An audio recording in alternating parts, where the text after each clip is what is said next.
Bonjour à tous, merci d'être avec nous pour cette 4e édition des Outre-mer aux avant-postes, un événement exceptionnel qui a été préparé et organisé par les équipes du magazine Le Point. Moi, j'aurai le plaisir de vous suivre toute la journée, de vous accueillir tout au long de cette journée dans cette sublime maison de l'océan et dans cet amphithéâtre magnifique. La maison de l'océan qui a été fondée par le prince Albert Ier de Monaco au tournant du XXe siècle et qui forme avec le musée océanographique de Monaco l'Institut océanographique dont la mission est de faire connaître et de promouvoir et aussi de protéger bien évidemment l'océan, une noble cause qui, j'imagine, vous tient aussi à cœur ici. Alors tout au long de cette journée, nous allons accueillir des personnalités politiques, mais aussi des artistes et des chercheurs. Tous sont passionnés ou spécialistes du monde ultramarin. On va partager aujourd'hui leurs réflexions autour d'une question centrale en cette année 2025 qui commence, question qui se pose aujourd'hui. L'heure de la révolution ultramarine va-t-elle enfin sonner ? Vous êtes prêts ? Attention, les Outre-mer aux avant-postes, c'est parti !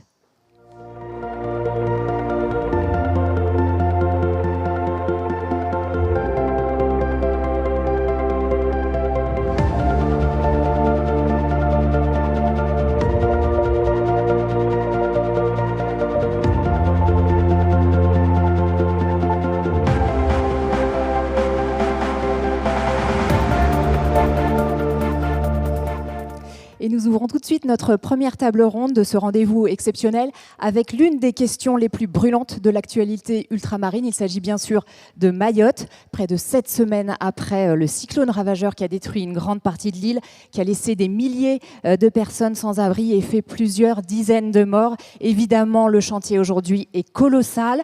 On en est où justement aujourd'hui ? On va faire le point avec nos 2 premières invitées que vous pouvez applaudir. Estelle Youssoufa, députée de Mayotte, et Céline Soula, journaliste et documentariste née à Mayotte. On les applaudit, merci. À leur côté, Bartholomé Simon, qui est journaliste au Point et qui va mener les débats. Merci de l'applaudir également. Et avant de vous laisser la parole, Bartholomé, je vous précise que vous pourrez retrouver tout au long de cette journée les dessins de Xavier Gorce, dessinateur au Point, qui va nous accompagner comme ça tout au long de la journée en direct et au fil des débats. Bartholomé, c'est à vous. Bonne table ronde. Merci. Merci. Bonjour à tous. Donc, je m'appelle Bartholomé Simon, je suis journaliste au Point. Je travaille au service Société. Je suis allé à Mayotte après le passage du cyclone Chido. En décembre, c'est moi qui vais animer donc cette première table ronde qui s'appelle Mayotte et après. Donc, bonjour Estelle Youssoufa, bonjour Céline Soula. Bonjour. Alors, on va parler dans cette table ronde Mayotte et après de la situation compliquée à Mayotte, 1 mois et demi après le passage du cyclone. Estelle Youssoufa, d'abord avant de commencer, je vois que vous portez un foulard que vous portez souvent dans les médias. Est-ce que vous pouvez nous expliquer un petit peu la symbolique de ce foulard que vous portez aujourd'hui ? Bonjour, merci à tous pour votre invitation. Alors, je ne le porte pas que dans les médias, je le porte à chaque fois que je suis dans ma fonction de députée. Donc, je la porte aussi à l'Assemblée nationale lors des cérémonies officielles. C'est le châle que portait Zénam Déré, qui est une des chatouilleuses, c'est-à-dire les combattantes pour Mayotte française qui, dans les années 70 et 80, se sont battues pour que notre département reste français. Ce n'est pas du tout mes couleurs, ce sont les couleurs des femmes de Mayotte, avec dessus le croissant qui fait référence à la religion dominante à Mayotte, l'islam. Là, ce sont les contours du lagon, le plus beau lagon du monde, celui de Mayotte. Et puis, les fleurs d'ylang-ylang que vous avez ici, qui sont une essence rare qu'il y a dans tous les grands parfums, dans le numéro 5 pour Guerlain, et qui poussent à Mayotte, aux Comores et à Madagascar, parce que c'est un climat très particulier. Donc le rouge et le jaune, donc ça ce sont les armoiries de Mayotte. Peut-être que Céline connaît aussi un peu mieux l'histoire de ce châle, mais c'est quelque chose qui était pas passé de mode, mais que les femmes avaient plutôt honte de porter. Et en fait, je me suis attachée à le rendre très public et à en faire notre étendard, parce que ça nous renvoie à notre histoire, à nous Mahorais. Ça nous redonne la fierté de ce que nous sommes, des Français depuis 1841 qui se sont battus pour le rester. Et c'est beau. Donc j'aime beaucoup les porter. C'est vrai que c'est beau. Alors, je voudrais d'abord revenir brièvement sur les jours après le cyclone. Donc, pour resituer, c'était le 14 décembre dernier. Et il y a une question qui a beaucoup interrogé les journalistes sur place et nos lecteurs aussi. C'est sur le nombre de morts réels liés au cyclone. Estelle Youssoufa, je me souviens que vous étiez très en colère face à Emmanuel Macron quand il est venu à Mayotte. Vous parliez de charniers, vous craigniez des charniers. Alors aujourd'hui, le bilan officiel est de 39 morts. Qu'en est-il exactement de ces charniers aujourd'hui et surtout pourquoi c'est aussi difficile, Céline Soula et Estelle Youssoufa, de déterminer le nombre exact de morts après le cyclone? Alors, je pense que c'est un débat et ma réponse sera un peu longue, mais je vais défendre mon point de vue. La population en question qui vivait dans les bidonvilles, et les journalistes qui sont venus sur place ont largement documenté les bidonvilles qui ont été filmés, où il y a eu quantité de reportages. Les bidonvilles comptaient plusieurs dizaines de milliers de personnes qui habitaient dans des tôles, des maisons en tôle principalement. Quasiment pas de maisons en dur illégales dans les bidonvilles à Mayotte. Ce n'est pas des favelas au sens de ce que vous pouvez imaginer, c'est vraiment des constructions en tôle, donc extrêmement, totalement vulnérables au cyclone. Elles ont été rayées de la carte. Il y avait des dizaines de milliers de personnes dedans. Des personnes en majorité étrangères, en situation irrégulière, donc qui fuient l'autorité et qui sont en pleine défiance des services de l'État. La plupart d'entre elles n'ont pas cru aux alertes et donc ne sont pas allées dans les abris. Les abris qui étaient ceux de la mairie, des mairies, donc c'était les écoles principalement. C'est-à-dire que ceux qui sont dans les abris ont été recensés.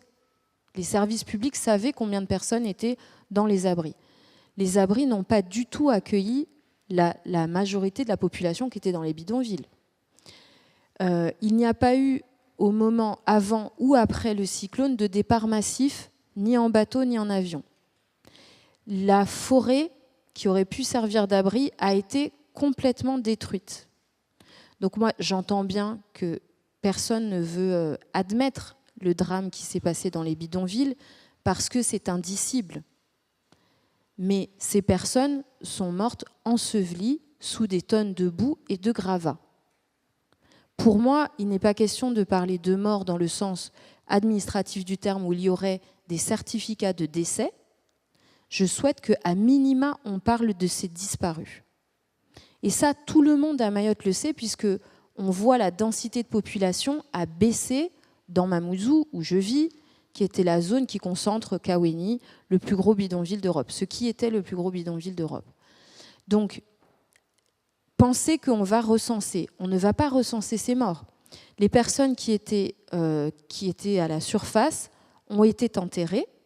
Les familles, les élus ont su qu'il y avait eu des enterrements très rapides pour des questions d'hygiène et de tradition religieuse.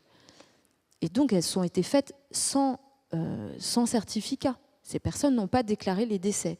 Et ce sont des personnes qui n'étaient pas recensées. Après, je veux aller sur la question politique que ça pose. Ce que ça pose et ce pourquoi, et tout le monde est resté sur le bilan.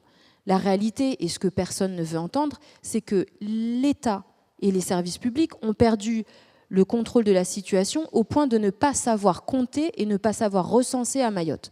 C'est ça ce que ça dit, l'incapacité de faire le bilan. C'est qu'on a du mal à recenser les vivants aussi à Mayotte. Non, mais voilà, on ne savait pas combien de personnes vivaient dans les bidonvilles avant le cyclone. Et c'est ça que ça pose.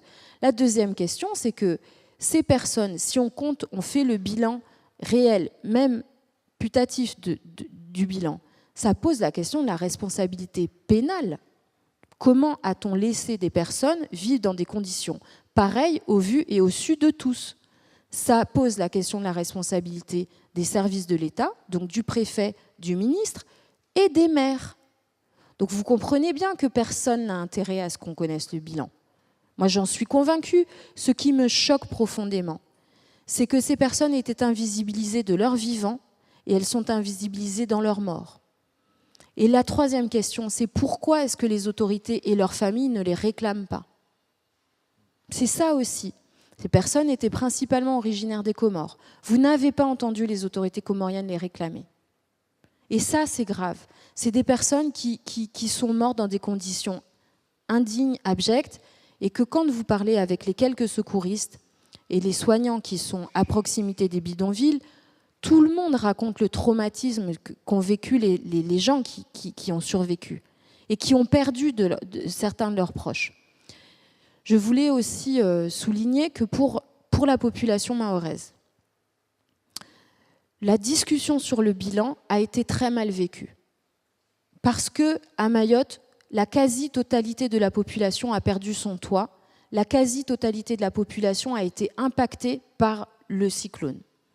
La focale sur les bidonvilles a invisibilisé la destruction et la souffrance de la population mahoraise. Et ça a orienté une partie des aides alimentaires, des associations, vers ces populations en disant ce sont les plus vulnérables.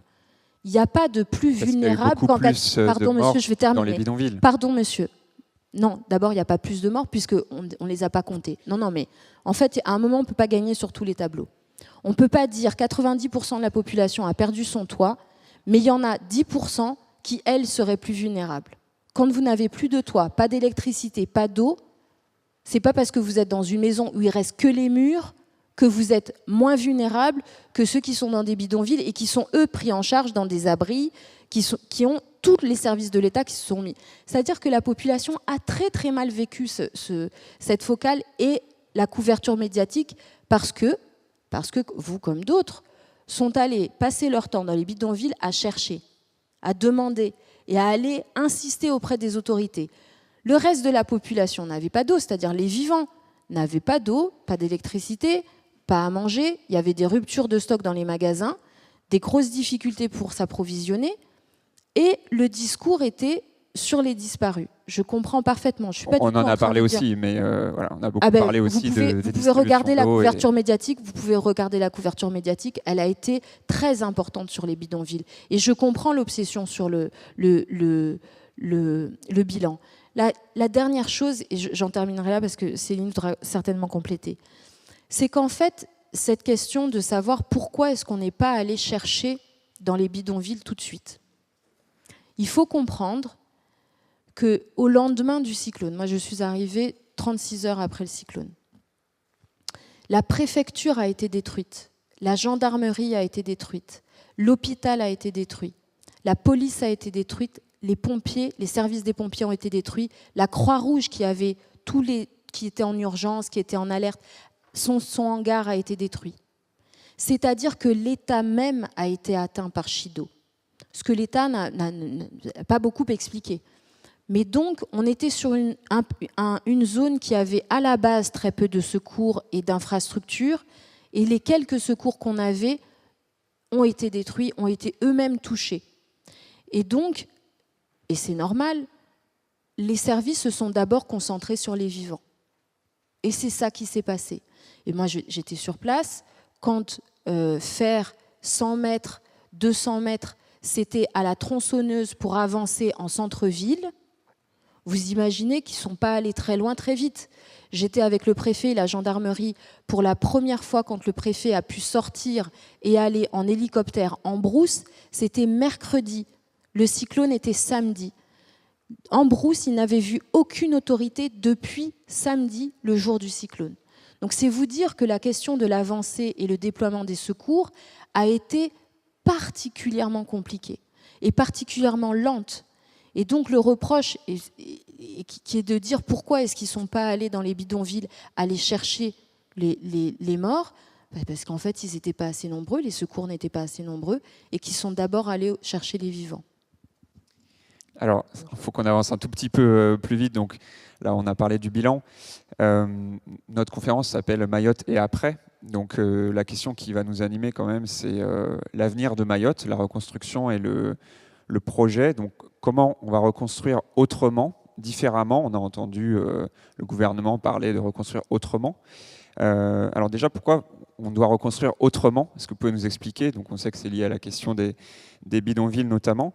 Et en préparant cette émission, Céline Soula, vous nous avez dit que Mayotte pouvait être un laboratoire. Est-ce que vous pouvez développer un petit peu cette idée et nous expliquer ça? Et Estelle Youssoufa, vous pourrez réagir. Bonjour à tous, bonjour à toutes. Oui, c'est vrai que Chido a dévasté Mayotte dans sa totalité. Il faut construire, il faut se relever, il faut être debout. Ça, je pense que tout le monde est d'accord là-dessus. On a constaté qu'il faut tout refaire. C'est peut-être l'occasion de construire peut-être avec des nouveaux matériaux, avec faire appel à des nouvelles technologies. La France est un pays où il y a on innove, il y a des nouveaux matériaux tous les jours. On parlait des toitures, on parle des maisons en tôle. Alors, il ne s'agit pas de dire, voilà, on ne construit plus en tôle. Non, je pense qu'on peut construire autrement, peut-être des matériaux plus résistants. Une façon de faire. Il y a beaucoup de spécialistes, beaucoup d'artisans, beaucoup d'entreprises, dans le monde d'aujourd'hui, on innove à tous les jours. Donc ça peut justement servir pour peut-être faire des maisons avec des fondations différentes ou avec des structures différentes, des toits qui soient plus solides. Je pense qu'on peut revoir, justement quand je parlais de laboratoire pendant l'interview en off, effectivement, c'est qu'on peut, c'est triste ce qui arrive, mais il faut se relever différemment, avec une nouvelle façon de faire, maintenant avec le réchauffement climatique, puisque aussi c'est les océans, les réchauffements climatiques, on construit par exemple sur pilotis, on construit différemment. Donc on peut tout à fait imaginer avoir des nouvelles structures à Mayotte, revenir avant, à l'ancienne, on construisait avec de la terre, un peu la façon des maisons normandes, avec de la terre, avec des briques, mais tout ce sont des matériaux qui résistent très bien, qui sont très très bien pour les climats, au niveau de la ventilation, au niveau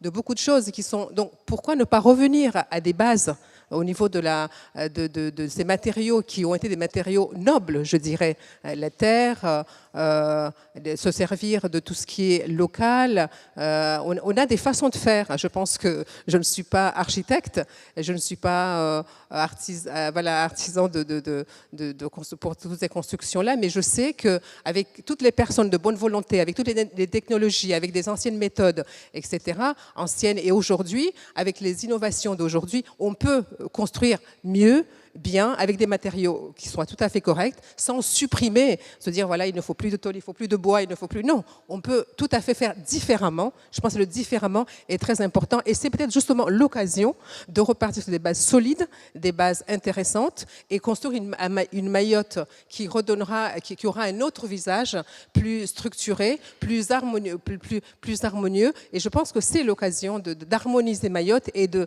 mettre tout le monde en contribution, toutes les spécialités, et il y en a. Estelle Youssoufa, vous êtes d'accord? Est-ce que Mayotte doit être un laboratoire? Je ne suis pas sûr que vous appréciez vraiment cette expression, ce que vous nous disiez aussi en off.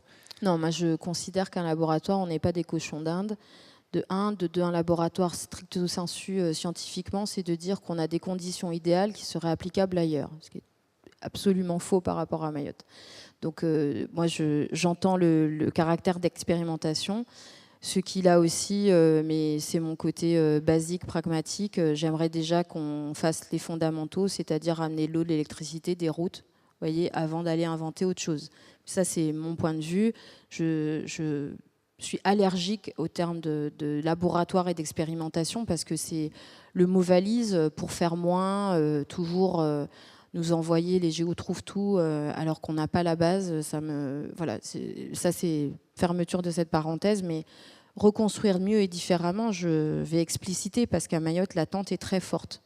Mayotte, avant Chido, c'est une anarchie foncière, un cadastre qui n'est pas fait, c'est un urbanisme inexistant, sans plan, et une poussée démographique qui fait que la population a été multipliée par 10 en 30 ans. Vous voyez ?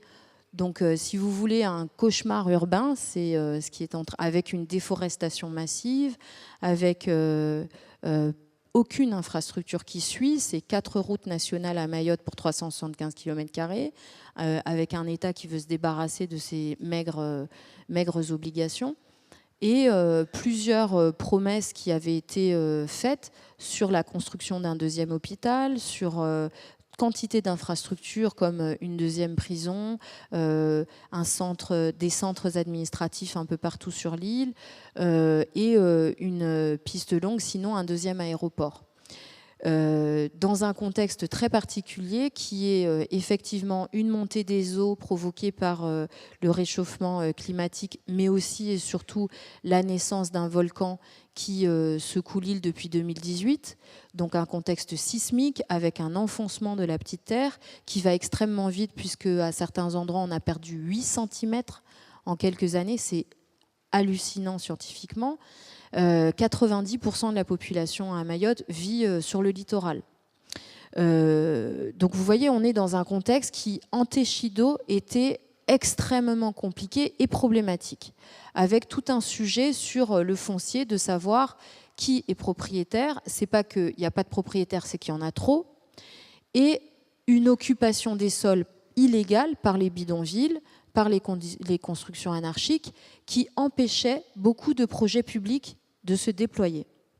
Donc la conviction à Mayotte, c'est de dire on a fait une tragique tabula rasa, la terre est complètement libre et disponible, maintenant on déroule et on fait les projets. Il n'est pas du tout question, contrairement à ce que nous avait proposé le Premier ministre, d'aller faire un appel à projets. Les projets, ils sont tous là à Mayotte. Tous les projets sont faits, on sait tous ce qu'on veut pour notre île. C'est même le problème, ce n'est que des projets, ça n'est jamais construit. Et là, on dit, on construit ce qui est prévu et ce dont l'île a besoin. C'est pour ça qu'on dit, on construit mieux, on se sert de la reconstruction pour régler le sujet du cadastre, pour régler le problème du foncier, qui est un vrai problème bienvenu, que Mayotte n'est pas du tout seul à connaître. C'est le problème en Corse, c'est le problème aux Antilles. Donc c'est un problème, ça a été le problème aussi dans le Pacifique. Donc on règle le problème du foncier en attribuant les terrains. On règle le problème de l'urbanisme en associant les maires pour qu'ils puissent reprendre le contrôle de l'organisation de l'espace public. Et l'État déroule enfin les projets qui étaient prévus. Il n'y a plus de question d'occupation illégale parce que les bidonvilles ont été détruits. La plupart des bidonvilles sont quand même construits sur des terrains publics ou privés qui étaient destinés à des grands projets, entre autres de logements sociaux. Je ne le dis pas en passant, c'est parce que le sujet des bidonvilles, c'est toujours de dire on ne peut pas construire, on ne peut pas détruire les bidonvilles parce qu'on ne peut pas loger les gens. C'est le diable qui se mord la queue. Mayotte fait 375 km². Si vous ne détruisez pas les bidonvilles qui occupent les terrains sur lesquels sont prévus les logements publics, les logements sociaux, on n'avancera jamais. Donc, on a cette tragédie. Notre idée, c'est d'en sortir par le haut, avec construire mieux, de manière cohérente, de manière durable, avec, et c'était l'objet de la loi d'urgence, des normes qui quand même prennent en compte, même si elles sont d'urgence, prennent en compte le risque sismique et le risque cyclonique, et quelque chose qui soit inclusif, c'est-à-dire qui ne devienne pas des constructions hors de prix. Parce que le sujet, ce n'est pas la technologie, la science, on la connaît. C'est juste, est-ce qu'elle est abordable pour vous et moi dans un territoire qui est quand même plutôt pauvre. Donc ça, c'est le sujet. Et la question aussi, c'est est-ce qu'on construit avec de l'ambition ? Nous, ça, c'est très important. Le sujet de Mayotte, c'est plus sa survie, même si on est réduit au fin fond de la pyramide de Maslow à être en train de chercher notre eau, notre électricité. On rêve quand même et on veut avoir de l'ambition pour notre territoire. Donc il faut un projet économique. Ce n'est pas juste de reconstruire nos habitations et les services publics, même si c'est quand même déjà pas mal, mais c'est aussi de savoir quel est le projet pour Mayotte. Et ça, comme c'est un sujet qui est en souffrance depuis très longtemps, on se dit, cette crise permet au reste de la nation de prendre conscience et de s'emparer de la crise, des multicrises de Mayotte, et d'afficher et d'enfin donner les moyens d'un département qui sorte du fin fond de tous les classements de développement humain, d'accès à l'eau, de pauvreté, de chômage. Vous voyez, nous, on ne se satisfait pas qu'il n'y ait aucune ambition pour Mayotte, et c'est pour ça qu'on souhaite que cette reconstruction, entre parenthèses RE, construction, parce que reconstruire, ça voudrait dire qu'il y avait beaucoup avant, ce n'est pas le cas, et donc de dire on saisit ça et on va mieux, correctement et durablement. Alors, pour reconstruire, il faudra aussi de l'argent, tout à fait. Mais il faudra aussi des fonctionnaires. Et on sait que c'est assez compliqué aujourd'hui de maintenir les fonctionnaires à Mayotte qui n'attirent pas assez de fonctionnaires, notamment de professeurs et de soignants. Comment on fait pour maintenir ces fonctionnaires? Moi, dans mon vol de retour de reportage, c'était rempli de soignants et de profs qui me disaient qu'ils n'allaient pas forcément revenir. Alors, il y a eu la rentrée scolaire, là, mais tous les profs ne sont pas revenus. 70% d'entre eux sont revenus. 70% d'entre eux sont revenus. 30% des profs mais il en ne sont manquait pas déjà revenus en tellement poste. qu'il en manque quand même énormément. Il y a beaucoup de contractuels. Comment on fait pour que Mayotte soit attractive? Je sais que cette question recouvre beaucoup de sujets, mais... C'est une question très vaste parce que je pense que c'est sûr que si les gens n'ont pas les bonnes conditions de logement, s'ils n'ont pas... là, par exemple, avec le cyclone vient de le prouver, si on n'arrive pas au bout d'un mois et demi à avoir de l'eau, à manger correctement, qu'on ne peut pas faire une rentrée scolaire. En fait, je pense que quand les gens disent ça, quand les professeurs disent ça, les fonctionnaires, comme vous dites, c'est une réponse à une situation qui les dépasse. Je pense que tout le monde est dépassé. Et quand vous êtes dépassé, c'est un peu la déprime, c'est un peu le désespoir. Et je pense que toutes ces phrases, toutes ces façons de faire, c'est ce que les gens ne savent plus à quel sein se vouer. Parce qu'on ne peut pas retourner à l'école, on ne peut pas faire les choses correctement. Il y a aussi de l'insécurité, il y a aussi les gens... Voilà, il y a une peur. Je pense qu'il y a une peur, mais pour tout le monde, que ce soit des fonctionnaires, que ce soit des Mahorais, que ce soit tous les gens qui viennent. Je pense que c'est ça. Je ne pense pas que les gens disent on va partir de Mayotte parce qu'on n'aime pas Mayotte, on déteste Mayotte. Non. Les conditions sont difficiles sur place. Et que quand les conditions sont difficiles, vous serez dans n'importe quel endroit, dans n'importe quel pays, dans des conditions comme ça, quel serait votre réflexe? Je rentre chez moi, je m'en vais. Je pensais ce qui se passe. Les conditions sont difficiles et les gens ont du mal à vivre juste au quotidien. Et c'est ce quotidien, les choses basiques de l'eau, par exemple, d'aller faire les courses, eh bien, c'est compliqué. Et la réaction, elle est tout à fait, je dirais, légitime d'agir comme ça, et n'importe qui le ferait. Alors en fait, la question de l'attractivité de Mayotte est bien antérieure à Chido, même si Chido, comme pour tout le reste, a un effet d'accélérateur et d'amplificateur. La question de la rémunération, parce que, par exemple, les soignants sont beaucoup sur cette question, en tout cas les médecins. Les médecins à Mayotte sont, à l'hôpital, extrêmement bien payés. Le sujet n'est pas ça. Le sujet, par exemple, pour les soignants à l'hôpital, c'est l'absence de projets de santé, de projets scientifiques, l'instabilité des services, donc un problème RH qui est très important avec la direction. Il y a encore eu un mouvement social la semaine dernière. Et surtout, en fait, les conditions de vie. C'est-à-dire qu'aucun logement, et c'était une politique qui a pris fin, aucun logement n'est prévu pour les fonctionnaires qui viennent à Mayotte. Donc, ils ont un gros problème pour se loger. Et l'insécurité. La violence qui était prédominante, elle l'est moins maintenant, qui était très, très, très prégnante à Mayotte, a fait fuir de nombreuses familles et de nombreux fonctionnaires. La troisième chose, c'est les difficultés scolaires. C'est-à-dire que nos écoles sont en rotation dans des conditions effroyables. Il n'y a pas de cantine scolaire. Je veux dire, pour les fonctionnaires, il y a toute une classe d'âge qui a sa famille, qui refuse de vivre en célibat géographique et donc qui ne vient pas. Donc, si vous voulez, c'est cet ensemble qui rend les choses particulièrement difficiles. Cette question du logement, cette question de la qualité de vie, ça va des fonctionnaires du tribunal aux gendarmes, aux soignants et aux professeurs. Et donc, tout ça affaiblit la capacité de Mayotte à avoir l'ingénierie nécessaire pour se construire et maintenant se reconstruire. Maintenant, la position de l'État là-dessus, c'est de dire on va faire des modulaires pour permettre d'abriter tout le monde. Je rappelle, et c'est ce pourquoi je me suis farouchement opposée à ça dans la loi d'urgence, que l'État utilisait déjà beaucoup les modulaires avant le cyclone.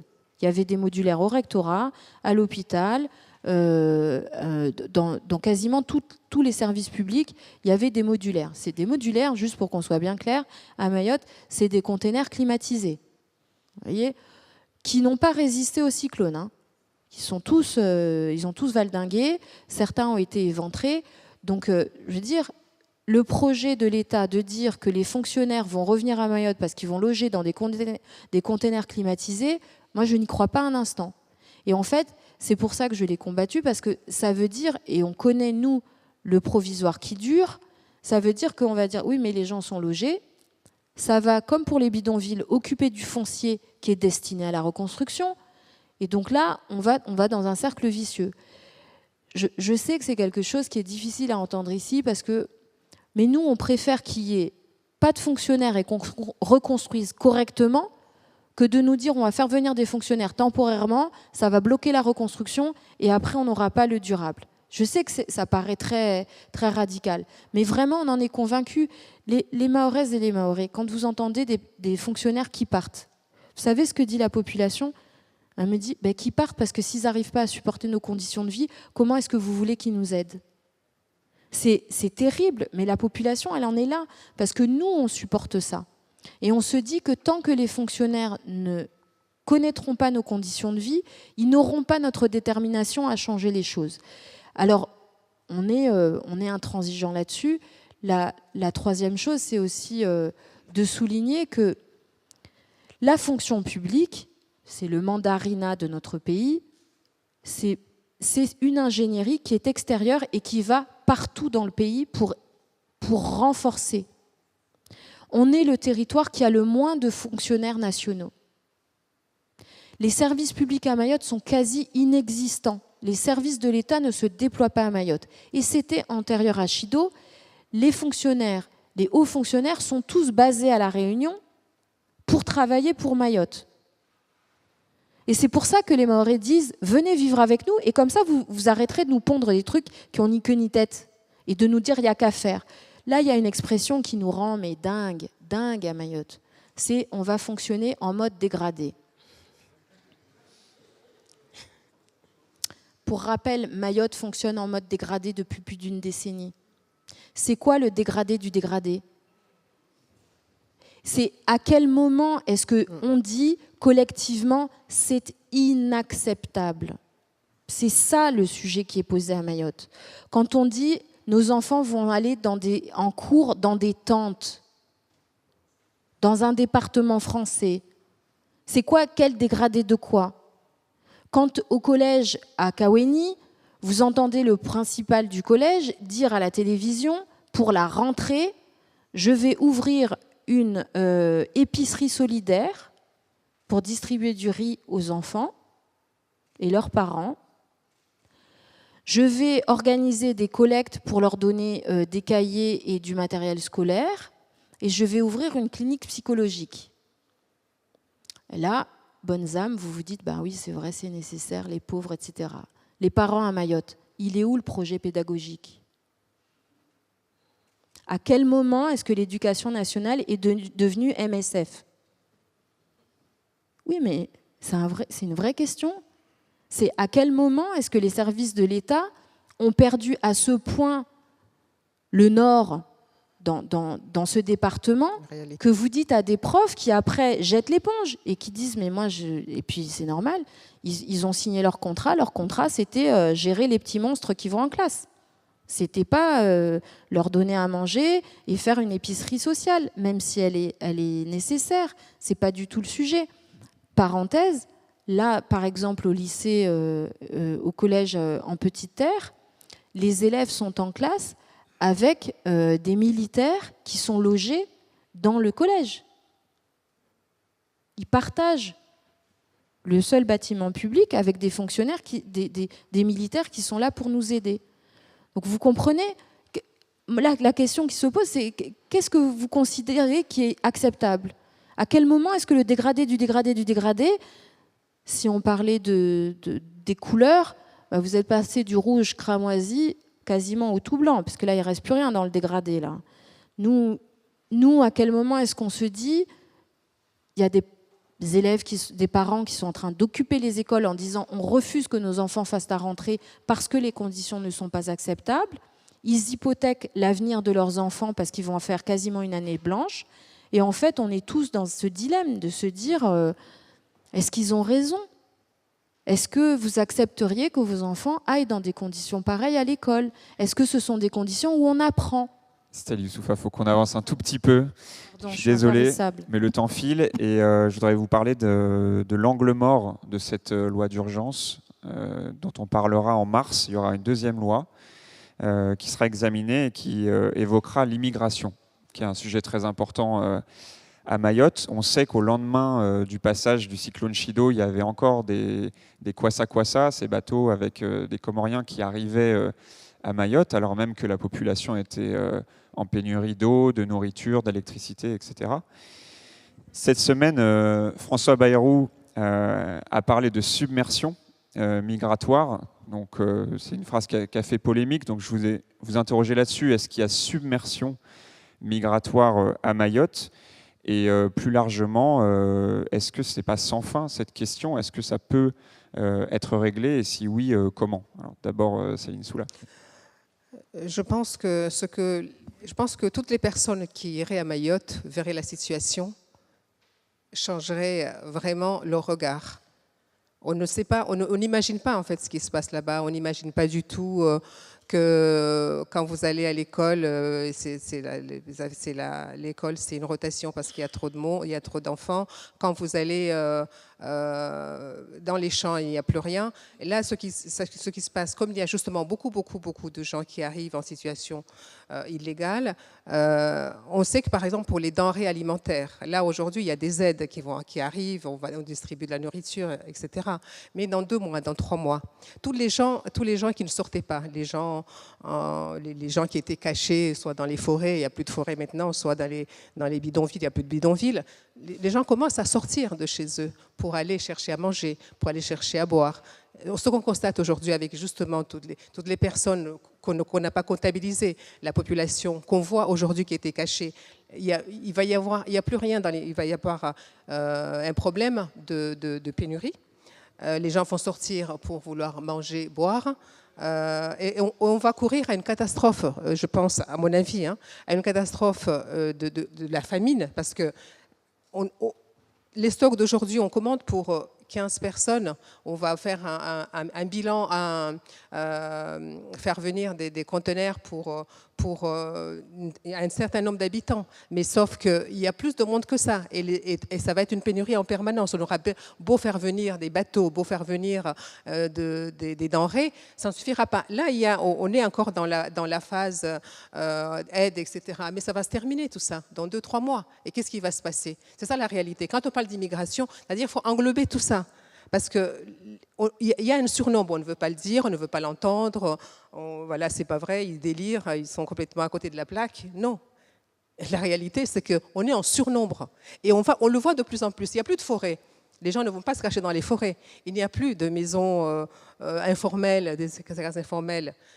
Mais les gens sortent. Et après, on va faire quoi ? Après, maintenant, quand on parlait tout à l'heure de reconstruction, je reviens un peu en arrière. On va reconstruire pour qui ? Comment on va faire ?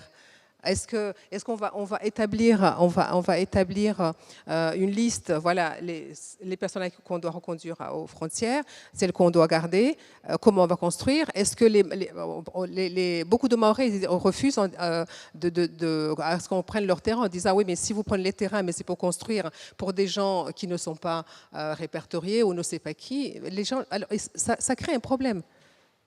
Donc tout est mélangé en fait. C'est un sac de problèmes. Stella Youssoufa, assez rapidement, parce qu'après on aura des petites questions pour le public. Je sais que c'est une question compliquée. Assez rapidement sur la submersion, ça va être compliqué. Bah alors peut-être juste sur le mot submersion. Non, mais le débat sémantique, en fait, moi je l'ai dit ce matin, moi j'entends le Premier ministre parler de submersion à Mayotte. Depuis le cyclone, on a demandé en vain aux autorités de dire officiellement et d'acter qu'on ne délivre plus de titres de séjour et pas de renouvellement et pas d'études de demande d'asile à Mayotte. Tous les services de l'État sont par terre, nos frontières sont grandes ouvertes, les radars ont été détruits, les bateaux d'interception ont été détruits. Et en fait, le Premier ministre et le gouvernement n'ont que Mayotte à la bouche pour son débat sur l'immigration hexagonale et ne fait rien en local.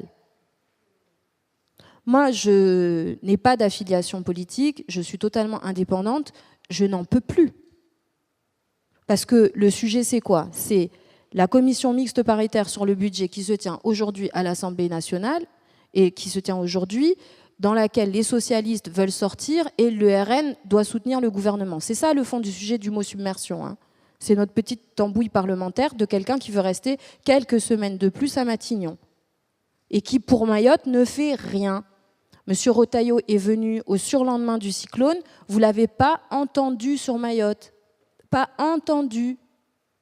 Le ministre de l'Intérieur qui est chargé de la protection des frontières aux abonnés absents. La Marine nationale, pour protéger notre frontière, n'est pas là. Mais par contre, tout le monde se gargarise de la situation migratoire à Mayotte qu'on subit. Tous les jours que Dieu fait. Manuel Valls a parlé aussi de fléaux qui nécrosent Mayotte, donc bon, il a un peu pris la place du ministre de l'Intérieur. Vous savez, à Mayotte, on n'a plus la patience de gens qui viennent nous donner l'heure dans notre montre. Ce qu'on demande, c'est des solutions. Nous, l'impuissance organisée, c'est insupportable. Moi, on a des solutions très simples et basiques. Vous protégez la frontière. La défense nationale, c'est protéger le territoire national. Pourquoi est-ce que la marine n'est pas à Mayotte en train de protéger la frontière? Pourquoi est-ce que, quand M. Retailleau envoie une circulaire sur l'immigration, on fait tout son plan presse, cette circulaire ne concerne pas Mayotte? Pourquoi est-ce que ces services continuent l'examen et la délivrance de titres de séjour alors que plus rien ne fonctionne et que les bateaux continuent à arriver quotidiennement?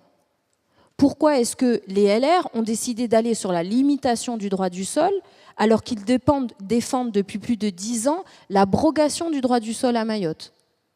On est toujours dans le moins 10 ans, le bricolage pour se faire peur et dire « Ah, regardez ce qui se passe à Mayotte, ça pourrait arriver chez nous ». Non, ça n'arrive pas chez vous d'avoir 80% d'étrangers dans vos classes. Ça n'arrive pas chez vous d'avoir la moitié de la population qui est étrangère. Vous voyez ? Donc, à un moment, juste, je voudrais qu'on arrête de se cacher derrière son petit doigt étant Mayotte, pour aller régler ces petits sujets de tambouille politique, et puis qu'on s'occupe d'un demi-million de ressortissants français qui sont convoités par un voisin, les Comores, qui instrumentalisent les flux migratoires pour déstabiliser le territoire national. C'est ça qu'il se passe à Mayotte. Ça n'a rien à voir avec le reste.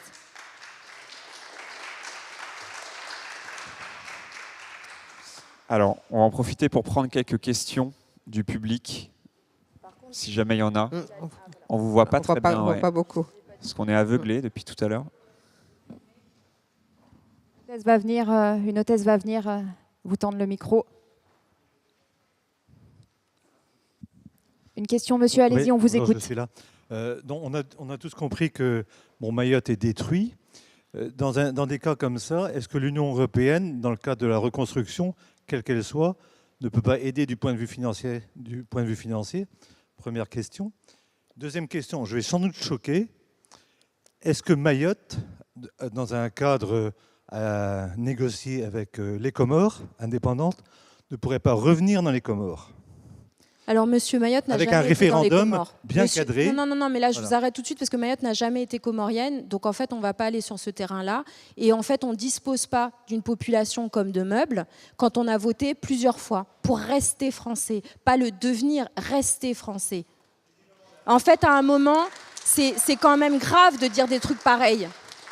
Oui, je vois tout rouge parce que ça, c'est le genre de discours que je ne peux plus entendre. La propagande comorienne qui dit que Mayotte a été comorienne, elle ne l'a jamais été. Mayotte est française depuis 1841. Le reste de l'archipel l'est devenu plusieurs décennies plus tard. Si vous allez sur ce terrain-là, vous expliquez aux Antillais qu'ils n'ont qu'à devenir haïtiens ou cubains ou que sais-je encore. Ce n'est pas la proximité culturelle, linguistique ou géographique qui justifie un même ensemble politique. Si vous vous asseyez sur le vote des Mahorais, vous vous asseyerez un jour sur le vote à Marseille, sur le vote en Bretagne. Il faut arrêter ce genre de discours. Vous ne vous rendez pas compte de la gravité de ce que vous dites. Ce n'est pas parce qu'on est à 10 000 km qu'on est noir et qu'on est musulman qu'on est moins français que d'autres. Merci Estelle Youssoufa pour cette réponse. Est-ce que d'autres personnes dans le public souhaitent poser une question? Madame au premier rang, je crois. Le micro arrive jusqu'à vous. Oui. On va essayer de prendre un maximum de questions. Merci beaucoup. Allez-y, madame. Moi, j'ai une question sur ce qui s'est passé après, juste après le cyclone. Madame, posez bien votre micro près de votre bouche pour qu'on vous entende. Comme Merci. ça ? Parfait. Bien. Donc, on a annoncé un grand renfort de publicité, que tous les moyens seraient réquisitionnés, en particulier le Marion Dufresne, le navire d'Étaphe. On a tout de suite dit qu'il allait venir de La Réunion avec de l'eau et que son hélicoptère serait bien pratique pour aller dans les zones inaccessibles. Ce qui s'est passé, sans publicité du tout, c'est qu'il n'a pas été réquisitionné, que 2 jours après, il partait pour une mission scientifique, entre guillemets, Ifremer, au Kerguelen, où il est toujours. Et par une ironie du sort, il a été obligé d'interrompre sa mission à cause de l'incendie d'Amsterdam pour aller récupérer les gens qui étaient sur Amsterdam et qui allaient griller avec l'île. Ma question, elle est là pour la reconstruction, parce qu'il s'élève dans certains milieux beaucoup de protestations. L'intérêt scientifique doit passer avant, mais enfin Mayotte et l'Étaphe, c'est pas comparable, etc., etc.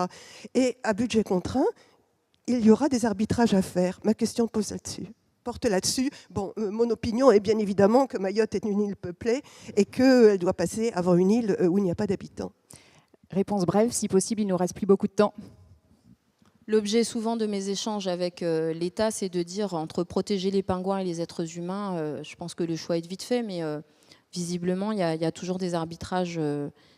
Et je rappelle que l'État, comme les autres territoires qui sont nos voisins, sont dans l'océan Indien la zone où la France est la plus contestée. Mayotte est la seule terre habitée contestée, mais tous les autres territoires français de l'océan Indien sont contestés. Les TAF en font partie, et donc le déploiement des services militaires ou pseudo-civils participe de cet exercice. Pour répondre à la question sur les fonds européens, l'État souhaite effectivement puiser, puisque Mayotte est région ultra-périphérique, sur les fonds européens qui sont dédiés à la reconstruction après des catastrophes naturelles. Ce que j'ai posé comme question hier au gouvernement dans l'hémicycle, c'est de leur rappeler que les fonds européens à Mayotte, qui étaient gérés par l'État, étaient particulièrement mal gérés, au point qu'il y a eu un contrôle et un rappel à l'ordre de l'Union européenne. Donc nous, ce qu'on a demandé, c'est oui, faites les fonds européens parce que là, il y aura de l'argent et on va être moins dépendant de notre déficit abyssal, c'est logique, mais il va falloir mettre l'ingénierie, et c'est pour ça que j'ai parlé des hauts fonctionnaires, pour qu'on puisse avoir le déploiement effectif de cet argent, puisque vous savez que les fonds européens, il y en a beaucoup, mais il y en a beaucoup parce qu'en fait, c'est très dur à décaisser. C'est très, très dur à obtenir.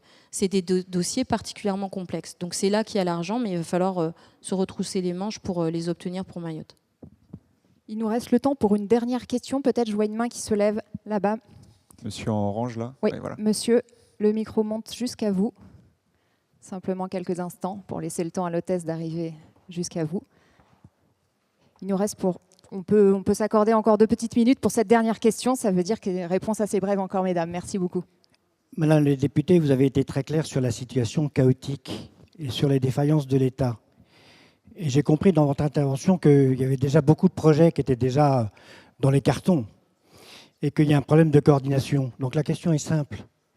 Si vous êtes en tête d'un projet de reconstruction, que vous êtes la responsable du projet de construction à Mayotte, vous avez 2 enjeux à gérer, l'urgence immédiate et la reconstruction ou la construction à moyen terme.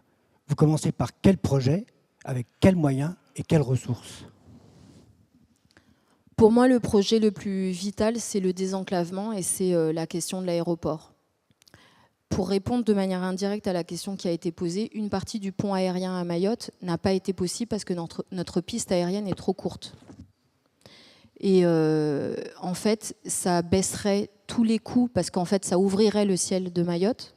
Ça permettrait qu'il y ait une vraie concurrence et qu'on ne soit pas dépendant d'Air Austral. Ça ferait baisser donc le coût de l'importation et ça permettrait de désenclaver de manière durable et solide, économiquement et géographiquement Mayotte.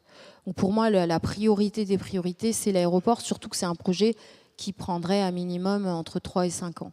Je vous dis ça, même si à Mayotte, les urgences, il y en a, toutes sont urgentes. Le projet qui est aussi et qui devrait être mené en parallèle, c'est la question de la production de l'eau potable. La question de la production de l'eau potable, c'est immédiatement dans toutes les maisons avoir des citernes pour la récolte des lots de pluie et en même temps la construction de l'usine de dessalement et de la retenue collinaire. C'est-à-dire que la question démographique qu'a évoquée Céline, de ne pas savoir se compter à Mayotte, fait que toutes les infrastructures publiques sont totalement dépassées. Et non seulement les projets n'aboutissent pas, même si mais quand ils aboutissent, ils sont déjà en deçà des besoins. Et donc, je ne sais pas si c'est une réponse de Normand, mais il n'y a pas qu'un projet en fait. Oui, c'est sûr que je pense que les projets, déjà, je pense qu'il faudrait faire des études, savoir que au risque de me répéter, de savoir comment on les fait, pour qui, et quantifier. Parce que le problème de Mayotte, je pense que vous l'avez tous compris ici, messieurs, dames, c'est qu'on ne sait pas en fait. On ne sait pas où on va, on ne sait pas combien on est, on ne sait pas pour qui on fait. Et là, quand vous faites un projet, vous avez tout ça sur papier, vous savez exactement le budget que vous avez, pour combien de personnes, pour combien de temps, dans la durée, etc. À Mayotte, on ne sait pas. Voilà. Et donc, à partir de là, vous imaginez la problématique majeure de ne pas savoir où on va. Et c'est là où le bas blesse, c'est que c'est très compliqué à Mayotte. Et c'est peut-être justement Chido réveillerait les esprits. Et peut-être à partir de Chido, puisque les problèmes, comme l'a évoqué tout à l'heure Madame la députée Estelle Youssoufa, les problèmes de Mayotte ne sont pas d'aujourd'hui. Hein. On ne s'est pas réveillé en disant « Ah, il faut tout changer aujourd'hui ». Non, ces problèmes-là existaient, ils ont été exagérés, et ils ont été amplifiés avec l'arrivée des Chido. Et donc, il faudrait tout revoir, tout recalculer. Et alors, qui va faire le boulot? Nous, sans doute, nous les Mahorais, et puis être aidés par toutes les instances extérieures ou politiques pour savoir où nous allons. Parce que le problème d'aujourd'hui, nous ne savons pas où nous allons. Et voilà le problème de Mayotte. Merci beaucoup Céline Soula pour vos réponses. Merci également Estelle Youssoufa. Vous avez remarqué depuis le début de cette table ronde, on peut les applaudir en effet. Je vous le disais, vous avez remarqué qu'il y avait une chaise vide, c'est parce qu'on attend un troisième invité. Merci d'applaudir Jérôme Perrin. On l'accueille à présent, Jérôme Perrin, directeur du réseau Outre-mer de la Bred Banque Populaire. C'est la première banque d'Outre-mer. Bartholomé, je vous rends la parole. Merci, Perrine. Bonjour, monsieur Perrin. Donc, bonjour à toutes et tous. Directeur Outre-mer à la Bred Banque Populaire. Et vous faites partie des acteurs de la reconstruction de Mayotte. On parle du coup de reconstruire différemment à Mayotte, reconstruire autrement. Donc, à quel niveau vous prenez votre part, vous, dans cette reconstruction? Qu'est-ce que vous faites concrètement à la Bred? Bien, en effet, c'est important de se projeter sur ce que sera Mayotte demain. Mayotte, c'est un territoire qu'on connaît bien à la Bred, puisque nous y sommes installés depuis 25 ans maintenant. On connaît très bien aussi les Outre-mer, hein, puisqu'on est présent dans toutes les géographies. On connaît leurs singularités, leurs défis, leurs enjeux. On fait d'ailleurs nos 40 ans cette année.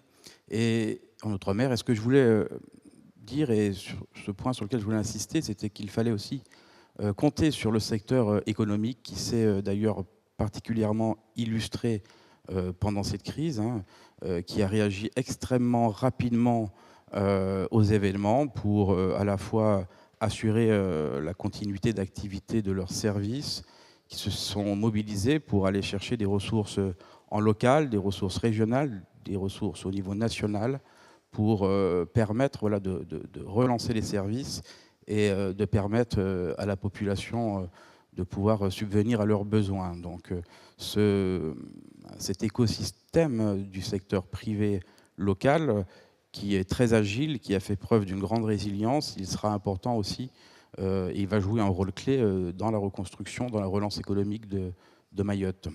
Qu'est-ce que vous mettez en place concrètement, du coup? Alors, immédiatement après le passage du cyclone, on a mis en place des mesures d'urgence pour accompagner tous nos clients, qui ont consisté prioritairement à automatiser un système de report d'échéance pour nos clients particuliers et professionnels, de manière à ce qu'ils aient une bouffée d'oxygène et qu'ils prennent le temps de réfléchir à ce qu'ils auront besoin demain. On a également mis en place un prêt d'urgence à des conditions privilégiées pour assurer une réserve de trésorerie à ceux qui en auraient besoin immédiatement. D'accompagner nos clients dans cette difficulté. Et on a en parallèle assuré une réponse humanitaire d'urgence avec l'ensemble des banques populaires qui sont en solidarité venues aux côtés de la Bred pour apporter une réponse institutionnelle qui passe par une collecte de dons de près d'1,5 million d'euros à destination du territoire. On s'est appuyé sur une ONG présente dès les premières heures après le passage du cyclone à Mayotte. Et on a mis en place un système d'accompagnement, d'aide à la distribution de repas à travers le déploiement de cuisine communautaire, mais également, et c'est la période que nous ouvrons aujourd'hui, et dans le cadre de notre activité, la distribution de micro-dons, de prêts-d'honneur pour les Mahorais, pour ceux qui en ont besoin, pour les petites entreprises familiales, agricoles, de manière à ce qu'ils puissent relancer leurs propres activités. Et je pense que ces réponses-là qui sont nécessaires vont permettre aussi de relancer, de redynamiser l'activité. Merci beaucoup, Monsieur Perrin. Également à Bartholomé pour la modération. Merci. Nous, on se retrouve dans quelques instants pour la suite des Outre-mer aux avant-postes avec un invité de marque, Manuel Valls, qui nous fera le plaisir d'être en direct avec nous depuis Mayotte. On se retrouve dans quelques instants. À tout de suite.